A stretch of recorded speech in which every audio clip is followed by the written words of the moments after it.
On the coldest night of the year, when doors shut tight and mercy runs thin, a single cent can change a life. This is a story about hunger deeper than the belly, and warmth earned one careful step at a time. On Christmas Eve, in the dead of a Wyoming winter, a woman with nothing left dared to knock anyway. "I ain't got nowhere to go, sir, but I can cook," she whispered to the widowed rancher on Christmas Eve. Dust Creek, Wyoming Territory, Christmas Eve, 1887. A thin skin of snow lay across the narrow road leading into Dust Creek. The town rested under a washed-out gray sky, its wooden buildings hunched and silent, windows dark as if the place itself had turned inward. Wind cut through the empty street, whistling between porch boards and shuttered storefronts, sharp as a blade against exposed skin.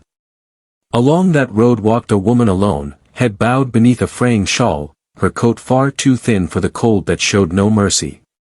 Elmina Hartley was 28 years old, and she had lost everything. 2 months earlier, her husband had died suddenly, without warning. Days after the ground closed over him, there came a knock at the door. Creditors. Papers bearing signatures she did not recognize. Debts he had hidden, burdens he had carried in silence. They took the house, the land, even her mother's wedding quilt. When they were finished, all that remained was a threadbare sack and 3 things too worthless to steal: a dented cast-iron pot, a worn wooden spoon, and a dull paring knife. Now she wandered into Dust Creek a stranger with nowhere to go, on the loneliest night of the year. She knocked on the first door. A curtain twitched. No one answered. At the second, a woman cracked the door just enough to look her over and snapped, "We don't feed beggars," before slamming it shut. The third door opened a finger's width before a man grunted, "No charity here. Try the mission, if it's open." Snow stung Elmina's cheeks. Her breath broke into uneven clouds. She clutched the sack tighter though it held nothing of value. At the edge of the square, near a broken wagon and an old bench half buried in snow, her legs finally failed her. She sank down, shivering hard enough to rattle her bones. Hunger twisted in her gut. With cracked, reddened hands, she gathered scraps, kindling twigs, a fistful of straw, one precious match. She struck it. The flame faltered, then caught. She built a small fire between 3 stones, balanced her dented pot above it, and added the last of her dried beans, a scoop of snow, and from her apron pocket a pinch of thyme. From her boot she pulled a sliver of garlic she had hidden away, then a few final grains of pepper. The soup began to simmer slowly. A scent rose, modest but true, warm and faintly sweet. It drifted on the wind like a memory carried from another life. Not rich. Not grand. Just honest. Someone noticed. From across the square, a figure emerged through the snow, wrapped in a worn wool blanket, moving with an unhurried, steady gait. Long gray hair slipped from beneath his hat, his face lined deep with years and quiet. A Comanche elder. He knelt beside her fire and breathed in. "That," he said softly, "is the smell of someone who remembers." Elmina flinched. "It's just soup, sir." A faint smile touched his mouth. "It is more than that." She offered him a spoonful. He accepted, sipping slowly, eyes closing as if listening to something far away. "My wife cooked like this," he murmured, as though the food fed more than hunger. The quiet between them opened gently. Elmina told him everything. Her husband's death. The debts. The eviction. The doors that would not open. The old man listened without interruption, his stillness a comfort. When she finished, he stirred the fire once more. "This town has no place for you," he said at last. "But there may be one elsewhere." Her head lifted. 12 miles northwest, he continued. "There is a ranch.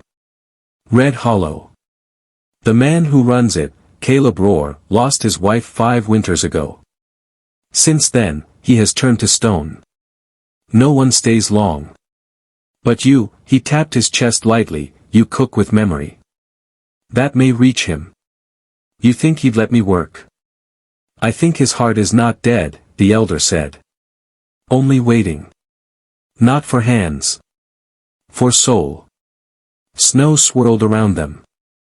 He rose slowly and from inside his blanket pulled a square of cornbread, still warm, pressing it into her hands. You are shaking, he said. From cold. From fear. Both will pass. Keep cooking from the heart and a door will open. Not for your hands. For your life. Elmina stared at the bread as though it were gold. Thank you, she whispered. He nodded. Follow the ridge. At the fork, take the left path. Go at dawn. Then he walked away, his shape fading into the snowfall like a shadow swallowed by wind. Elmina remained beside the dying fire, clutching the cornbread to her chest. The wind still cut. The snow still fell. But beneath the fear and the weariness, something stirred. Not warmth yet, but the shape of it. Hope. Red Hollow Ranch. Christmas morning, 1887. The sky had only begun to pale when Elmina reached the edge of the ranch. Her legs barely carried her. Each step sent fire through blistered feet. The night's snowfall had crusted over the ground, hard and unforgiving. Then she saw it beyond a stand of bare cottonwoods, long fences, weathered barns, and the large log house old Crow had described. Her breath caught. She nearly collapsed at the gate. She forced herself forward and lifted a trembling hand to knock, but the door creaked open before she touched it. Two ranch hands stood there, bundled in heavy coats, steam from their coffee curling upward. Surprise flickered across their faces, then suspicion, then mocking amusement. Well, look at this, one said. Santa drop you off, miss? The other laughed shortly. This ain't a poorhouse. No room for strays. Elmina couldn't speak at first. Her tongue stuck to her mouth from the cold. Her dress was torn at the hem, her fingers wrapped around the frayed strap of her sack, hair blown loose against her cheeks. She stood there like a shadow that had wandered too far from night. One of them smirked. You don't look like you'd last long in a Wyoming gust. She drew a shallow breath, then another, and with what little strength she had left, forced the words out. I ain't got nowhere to go, sir, but I can cook. The porch went quiet. The men glanced at each other, unsure, until heavier bootsteps sounded behind them. Caleb Rohr appeared in the doorway. He said nothing at first. He was tall and broad, built like a man who had stopped asking the world for mercy. His face bore the hard lines of solitude, his eyes dark and hollowed not by weariness, but by absence. He looked at Elmina, not with pity or anger, just looked. Elmina straightened though her knees trembled. Their gazes met, steady, as if everything in her life had narrowed to this single frozen moment. The silence stretched. You cook? He asked. Yes, sir. Experience? Yes. Another pause. Wind swept snow across the yard. The men barely breathed. Caleb studied her face like a riddle he hadn't meant to solve. Then he nodded once. 7 days. She blinked. 7 days to prove you're worth feeding this crew, he said. You cook. They eat. If they work better, you stay. If not, you leave. Yes, sir, she said, voice cracking. This is not charity. I understand. He turned to the men. Show her the kitchen. Give her the back room. It's empty. As Elmina followed them inside, her frozen legs unsteady beneath her, she felt his gaze on her back. She did not turn. Behind her, so low only the empty hall heard it, Caleb murmured, Christmas morning, and another lost soul at my door. The morning air cut through the cracks in the kitchen walls, and frost clung to the windows like a second layer of glass. Elmina stood alone in the heart of Red Hollow's long-neglected kitchen. Dust dulled the shelves, rust bit at the edges of iron pans hanging crooked from pegs, and the stove's hearth sat cold and gray, as though it had forgotten its purpose. The long table bore deep scars and burns from meals once made, once shared, then abandoned. She set her sack down gently, tightened the apron she had sewn and re-sewn until the fabric thinned, and rolled up her sleeves. She did not rush. She began to clean. She wiped soot from the stove, scrubbed the table until the wood showed through, swept the floor until the grit no longer rasped beneath her boots. By the time the sky outside brightened to full morning, the kitchen had shifted. A fire crackled again in the stove. Butter melted. Garlic warmed. Nutmeg kissed the air. Elmina moved with steady hands, flour and cornmeal mixed into a thick batter, dropped in careful spoonfuls onto the griddle until the edges crisped and browned. She whisked eggs until they shone pale and smooth, sliced smoked pork thin, frying it with onions until the air shimmered with savory heat. She cooked as if food mattered, as if it could hold a place together. When the ranch hands came in from the yard, stomping snow from their boots, the kitchen met them like another world. They stopped at the threshold. No one spoke. One man sniffed the air and blinked as though he'd stepped into a dream. Another scratched his beard, unsettled by the warmth, the order, the life in a room long forgotten. Elmina turned from the stove. "Good morning," she said quietly. "Breakfast is ready." For a heartbeat, no one moved. Then a tall, weathered man with a scar down his cheek stepped forward, filled a plate, sat, and took a bite. He froze mid-chew. Then he swallowed. "Sweet Lord," he muttered. "I thought I died and went to heaven." The others followed, plates loading quickly. Silence held, then broke into satisfied groans and the scrape of forks against tin. Elmina said nothing, only refilled plates as needed. Their surprise was reward enough. When they finished, Jonas approached a small table she had set aside. On it sat a separate tray, neatly arranged with corn cakes, eggs, and garlic-fried pork, steam rising gently. "I'll take this to the boss," he said. In Caleb Rohr's study, the rancher sat behind a desk crowded with bills and old maps. The fireplace was dark, the only light an oil lamp flickering on the wall. Jonas set the tray down. "Cook sent breakfast." Caleb didn't look up. "Leave it." Jonas did. Caleb remained still a moment longer, eyes on the paper before him. Then the scent reached him. Onions. Pork. Nutmeg. He set the paper aside and picked up a corn cake, bit into it. His expression did not change. He tasted the eggs. Then the pork. When he set the fork down, his hand rested flat on the desk, fingers curling faintly as if something deep inside had stirred. He ate everything. When Jonas returned later to clear the tray, Caleb said without looking up, "Tell her she did well." In the kitchen, the men scraped plates clean. Some cleared the table without being asked. Others nodded their thanks. One said half-joking, "Best thing to happen to this ranch since clean water." Outside, snow still fell. Inside, warmth took root. By day's end, work moved smoother. Arguments faded. Laughter crept back. The ranch felt less like a machine, more like a home. Elmina wiped the counter as light faded through the frosted window. She did not smile, but something softened in her eyes. The days settled into rhythm. Elmina rose before the sun, cooked before frost melted from the glass, worked past dusk. Her food filled more than stomachs. It mended something unseen. Most treated her with quiet respect. But not all. 3 younger hands lingered too long in the kitchen. Their laughter grew sharper. Their eyes stayed where they should not. "Smells better in here every day," one said, leaning in the doorway. "And I ain't talking about the biscuits."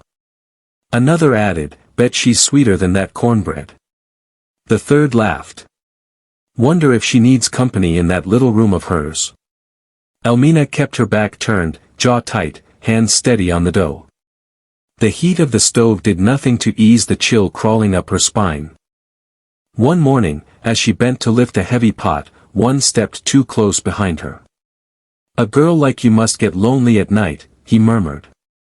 "Why don't you let me fix that?" The word struck hard. Her heart hammered. And then the kitchen door opened. Caleb Rohr stepped in. He did not raise his voice. He did not hurry. He placed one broad hand flat on the table. "She cooks for you," he said evenly. "So you can work. She is not here for your mouth, your jokes, or your hands. One more word like that, and Red Hollow will not have room for you. Not tomorrow. Right now." The man swallowed. "Yes, sir." Caleb looked to the others. "Am I clear?" "Yes, sir," they murmured. He turned to Elmina, met her eyes. For a brief moment, concern flickered beneath the hardness. He inclined his head, just enough. She lowered her gaze and returned to her work. The men finished in silence.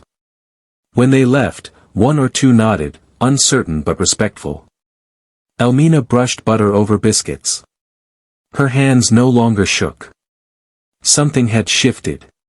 The days passed. The kitchen no longer felt borrowed. Small changes appeared. The door to her room stopped creaking. A rug lay by her bed. The curtain pull was replaced. Caleb never mentioned it. He lingered near the kitchen more often. "The wood's wet," he said once. "I'll have dryer brought." Another time, "There's a draft by the oven. We'll patch it." He never stayed long, but he noticed. She mattered enough to be noticed. Their conversations grew, brief and honest.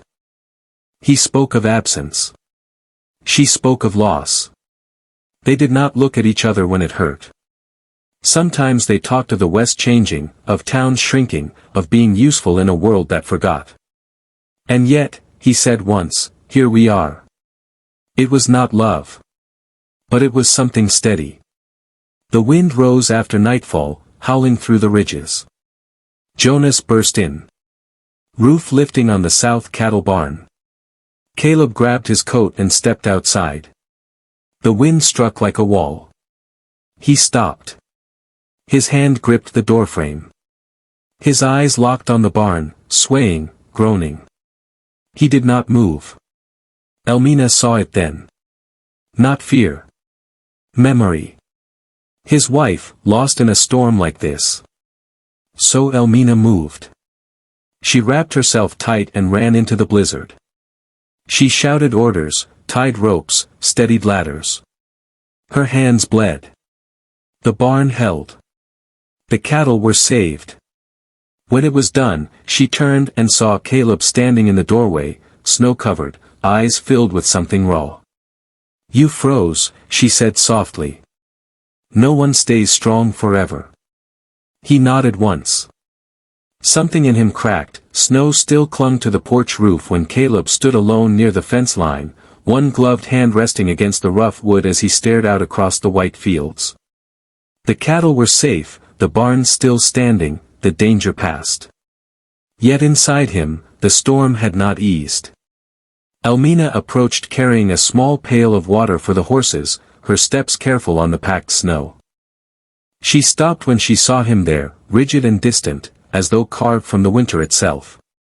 She set the pail down and brushed her hands on her apron. "Would you like some water, too?" she asked gently. He shook his head.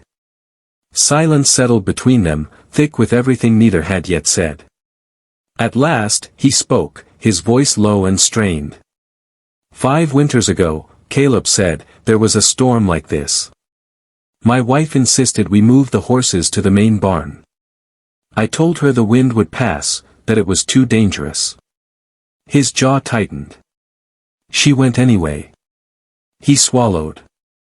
At dawn they found her and the horse buried beneath the stable. I tried to dig through, but there was nothing left to save.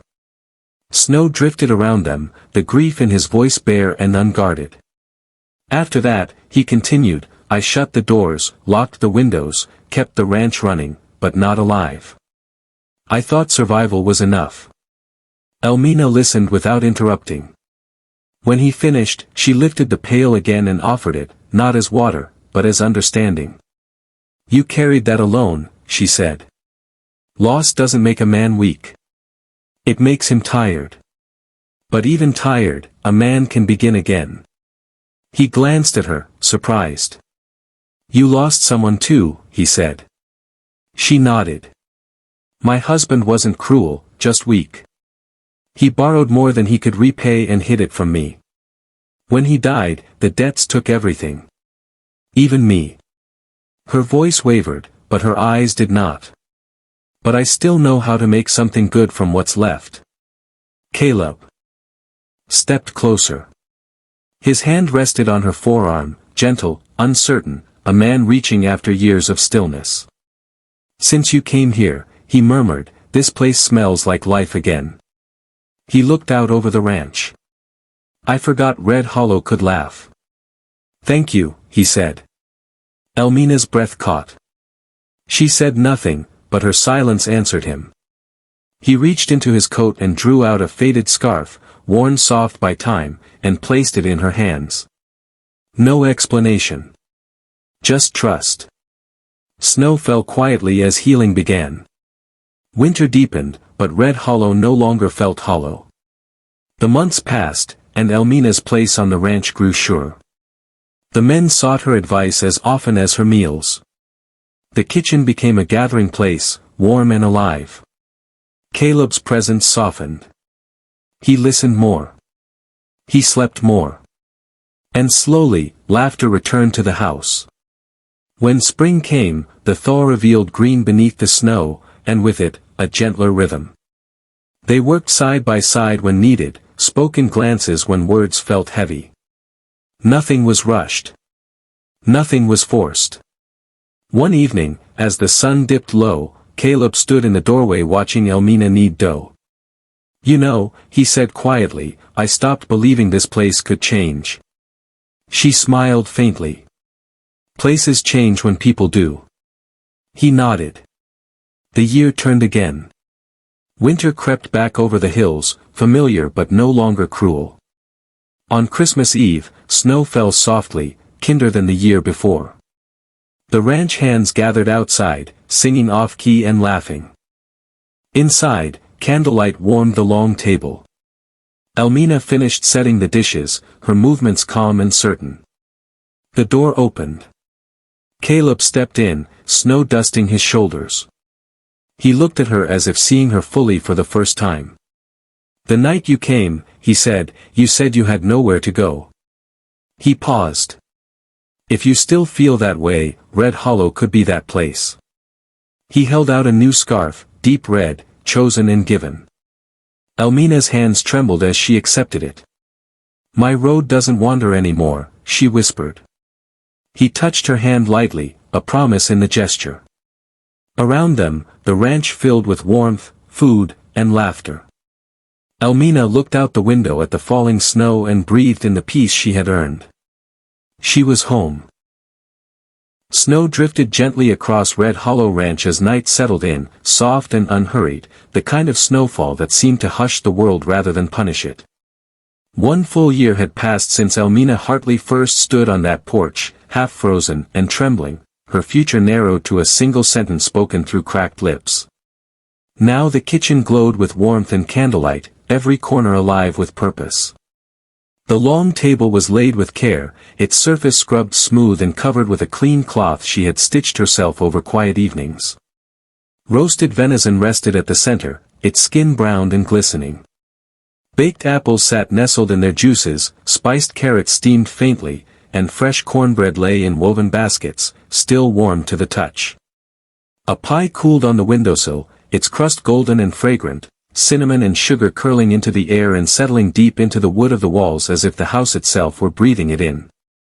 Outside, the ranch hands gathered near the bunkhouse porch, a fiddle scraping out a tune that wandered more than it stayed, voices rising in crooked carols, laughing at their own missed notes. Their joy carried across the snowy yard, echoing against fences and barns, turning the cold wide land into something close and human. Inside, Elmina moved through the kitchen making final adjustments, straightening a folded cloth, nudging a dish into place. Her hair was pinned neatly now, her apron freshly pressed, her hands steady. She moved with a quiet confidence that had not been there before, no longer the woman who had begged for a chance, but one who belonged where she stood. The door opened behind her, hinges oiled smooth. Caleb Rohr stepped inside, brushing snow from his coat. The firelight caught his face, softer now, the deep lines still there but no longer carved by silence alone. His shoulders, once hunched beneath years of unspoken grief, stood straighter. His eyes, once distant, found hers immediately. For a long moment neither spoke. The room hummed with warmth and sound, but between them there was a quiet that felt full rather than empty. Caleb broke it at last. "The night you came here," he said, voice low, careful, "you told me you had nowhere to go." Elmina turned fully toward him, her hands resting lightly on the table. Caleb looked down briefly, then back up, as if steadying himself. "If you still feel that way," he continued, "Red Hollow could be that place." He reached into his coat and drew out something carefully folded. A scarf, new and deep red like dark wine, thick and soft. He held it out without ceremony. Elmina froze. She recognized the pattern immediately, almost the same weave as the one she had seen folded in the corner of his study months earlier, the one he had never touched, the one that had belonged to his wife. But this scarf was not that one. This one was new. Chosen. Given. Her fingers trembled as she accepted it. He did not explain, did not dress the moment with words. "This one is for you," he said simply. Emotion swelled in her chest, sharp and sudden. She blinked quickly and whispered, "My road doesn't wander anymore, Mr. Rohr. Not if you'll have me here." He did not smile fully, but something warmer than any smile reached his eyes. He stepped closer and touched his fingers lightly to the back of her hand, a small gesture that carried everything he had not yet learned how to say. Behind them, the door burst open as the ranch hands poured in, stomping snow from their boots, voices loud and bright, mugs raised in cheer. The room filled with laughter and life. Elmina draped the scarf around her shoulders, the fabric warm against her skin. Caleb lingered a moment longer beside her, then turned to join the others, his stride slower than usual, as if savoring the air. Elmina watched him go, then looked out through the frosted window. Snow continued to fall, blanketing Red Hollow in soft white light. She closed her eyes and breathed it in. For the first time in years, she felt steady. She felt home. And that was how a wandering cook and a stone-hearted widower found their way back to warmth on a cold Wyoming Christmas. Red Hollow Ranch stood quiet beneath the snow, but something tender had taken root there, slow and steady and strong. Out on the frontier, love did not arrive with fanfare. It came like this, earned, weathered, and real, lingering like the last light over the prairie, leaving an echo long after the wind moved on.